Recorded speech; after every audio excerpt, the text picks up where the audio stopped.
The coronavirus has had a major impact across global markets around the world. We've seen $3 trillion wiped off of equity markets in the space of a week. The Dow Jones suffered its biggest one-day points decline in its history. The S&P, the biggest points decline since 2011. And just to put it into context, the FTSE 100 on Friday was down by about 3% and a bit. If you compare that to how much it was down on the day that Lehman Brothers went into administration, filed for Chapter 11 at the height of the financial crisis back in 2008, FTSE was down by about 3.8%. So it's really not that different.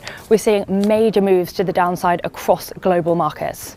It's interesting timing that this economic shock has happened now. We've been in a bull market for over 10 years now. The markets have been reaching fresh all-time highs over the past couple of years, and the underlying global economy is relatively strong. This coronavirus came as a shock, or a so-called black swan event, which meant that it was totally unexpected, and it's actually grown more quickly than people were anticipating.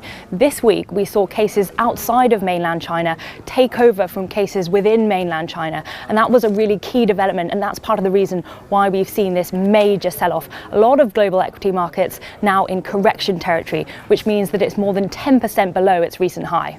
When we put the shock today into context of, say, the financial crisis back in 2008, equity markets are still about 85% below that trough. That trough back then in the markets led to a recession in 2009. The base case among global economists is that this won't lead to a global recession, which essentially means 2 quarters of negative growth, but we'll have to wait and see. Certainly in terms of the markets, this is one of the biggest moves we've seen in a very long time. The question now is whether that has a real impact on the global economy. In terms of how the coronavirus is impacting supply chains, we've just come through earnings season, and we've heard from a number of big corporates. Apple is one notable one that said that it's unlikely to meet its sales guidance for this quarter, and that's because of major disruptions to its supply chain. Similarly, with Microsoft, it says that its PC sales are likely to be heavily impacted because of disruptions to the supply chains. Also in terms of the European car industry, because we've heard from some Italian auto parts makers that have said that they're having disruptions to their supply chains.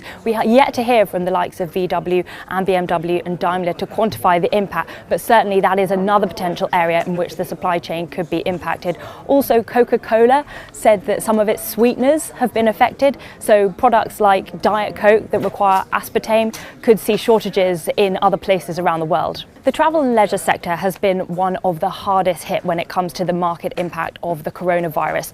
Just today, we've heard from IAG, which is the parent company of British Airways. Its shares are down by around 7%. It had its earnings today, which were okay, but it said that this year it's unlikely to make its 2020 profit guidance, and that's because of major flight disruptions. We know there are lots of flight disruptions in and out of mainland China, and it looks like those could be extended to parts of Europe like Italy, which have been hardest hit by the virus so far. Some countries could be better prepared for an economic shock around the coronavirus than others. For example, the United States has a very, very strong economic backdrop.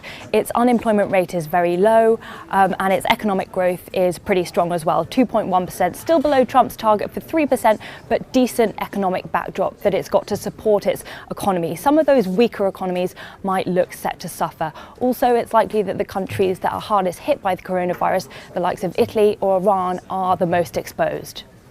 There's a lot of pressure now on the governments to come up with a response. There's been a lot of focus in financial markets on its monetary policy decision-making body, the Fed. It's likely to cut interest rates in order to stimulate the economy next month. So far, it has been keeping interest rates on hold for some time now. Given that there is this unknown, unexpected shock from the coronavirus, we could see interest rates move lower in order to support the demand side of the economy. The coronavirus is likely to have a major impact on the Chinese economy. For example, we've seen the prices of food absolutely surge, and that's likely to lead to inflation, which is a problem that no economy wants.